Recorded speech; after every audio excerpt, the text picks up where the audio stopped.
Boa noite a todos. Nesta ocasião estudaremos gramática nova como os verbos pronominais, contidos na unidade 7 do nosso livro.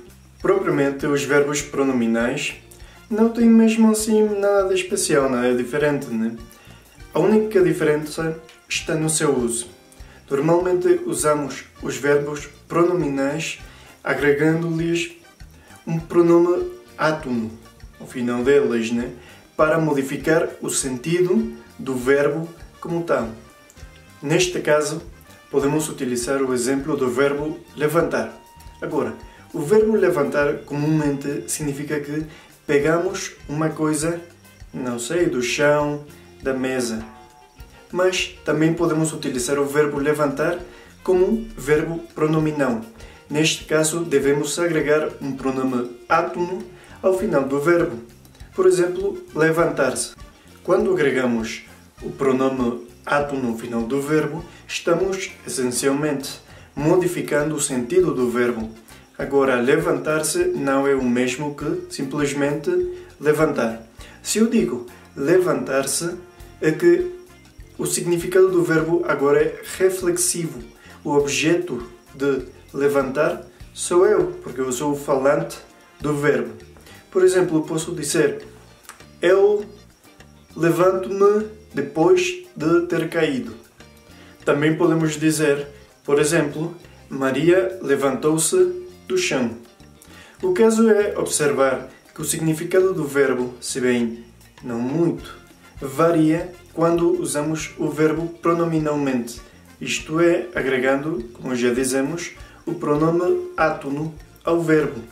Agora, este pronome átono deve de concordar com a pessoa do falante. Se eu, por exemplo, falo tu, o pronome átono será te. E assim por diante. Agora, também devemos saber que os verbos pronominais podem classificar-se ou categorizar-se em 4 parâmetros. Os verbos pronominais podem ser reflexivos, recíprocos, facultativos ou obrigatórios. Bem, como o nome o diz, os pronomes reflexivos estão dirigidos à mesma pessoa do falante. Por exemplo, se eu digo eu me penteio, estou a dizer que o objeto do verbo pentear é o mesmo, não é? Agora, os verbos recíprocos são o mesmo, mas para grupos. É quando um grupo está a referir-se a si mesmo no verbo. Pelo outro lado, nos verbos facultativos são aqueles verbos que podemos utilizá-los sem o uso de um pronome átono. Por exemplo, o mesmo verbo pentear, eu posso dizer eu penteio o meu cão. Nesse caso, não estou a utilizar o pronome átono, mas ainda o verbo tem sentido. Nos verbos obrigatórios, necessariamente temos de usar o pronome átono. Senão, o verbo não teria nenhum sentido. O exemplo mais evidente é o verbo suicidar-se, né? Ninguém pode suicidar alguma outra pessoa, só pode suicidar a si mesmo, né? Por isso dizemos suicidar-se, como pronome reflexivo obrigatório nesse caso.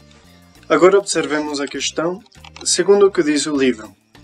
Então, segundo o livro, como já dizemos, há 2 tipos de verbos pronominais. O livro não menciona os tipos facultativo e obrigatório, mas está bem. Então diz que há verbos reflexivos, isto é, que o sujeito executa ação sobre si mesmo. Por exemplo, eu me lavo sempre com água fria. E há também recíprocos, isto é, ação executada por 2 ou mais sujeitos recai sobre eles. Aqui o pronome reflexivo equivale a um ao outro, uns aos outros. Bem, não acho que haja muita dúvida aqui.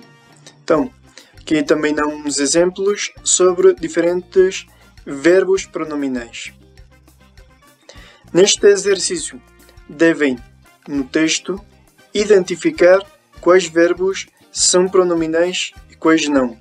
Por exemplo, o verbo levanto-me é pronominão. Porquê?